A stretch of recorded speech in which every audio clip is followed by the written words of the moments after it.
আজ আমরা electric kettle repair করব।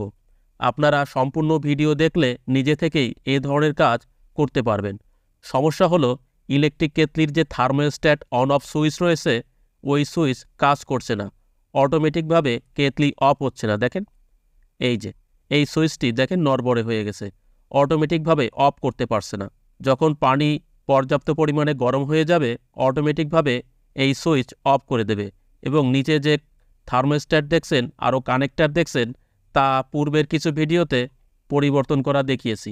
মার্কেট হতে আমি একটি থার্মোস্ট্যাট সুইচ নিয়ে আসছি। এই যে গোলাকার অংশ দেখছেন এটা বাইমেটালিক স্টিপ, যার নির্দিষ্ট তাপমাত্রায় বেগে যায় এবং অটোমেটিকভাবে সুইচ অফ হয়ে যায়। দেখেন এই যে বাইমেটালিক স্টিপ দেখা যাচ্ছে এবং এখানে কানেক্টর পয়েন্ট দেখা যাচ্ছে। এই স্টিপের এই অংশ দেখেন ডেবে যাচ্ছে।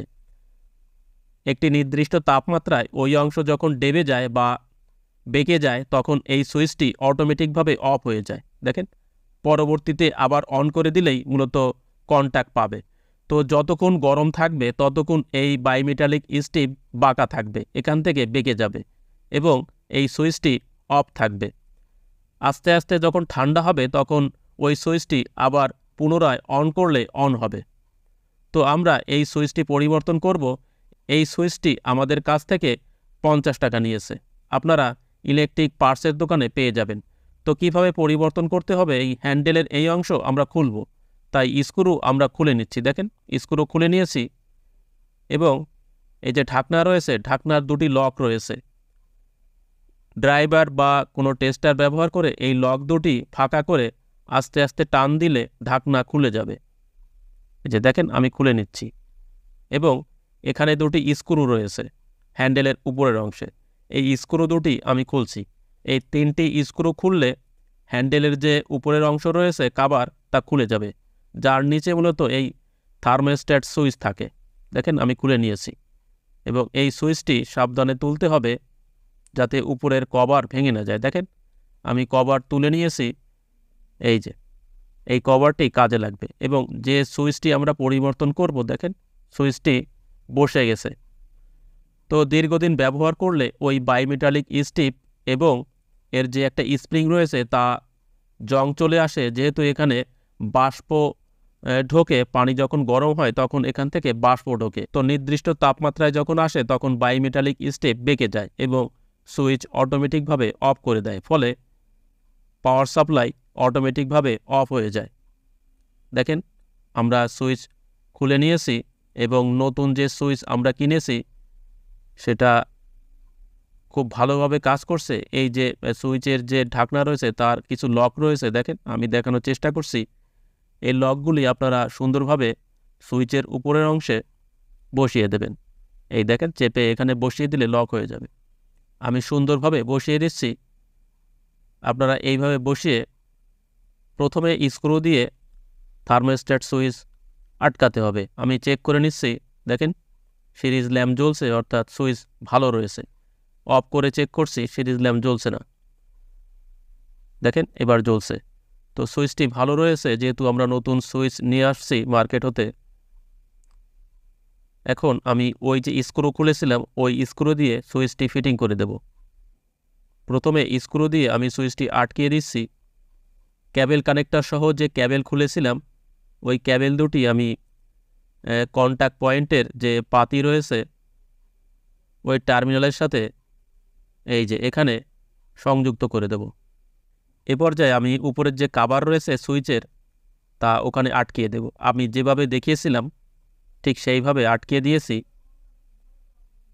এখন আমরা ক্যাবেল দুটি ওই কানেক্টর পয়েন্টে সংযুক্ত করে দেব। যেহেতু এর মাথায় বা ক্যাবেলের প্রান্তে ক্যাবেল কানেক্টর বা ক্যাবেল লাক্স ছিল, খুব সহজেই আটকে যাবে। দেখেন এই যে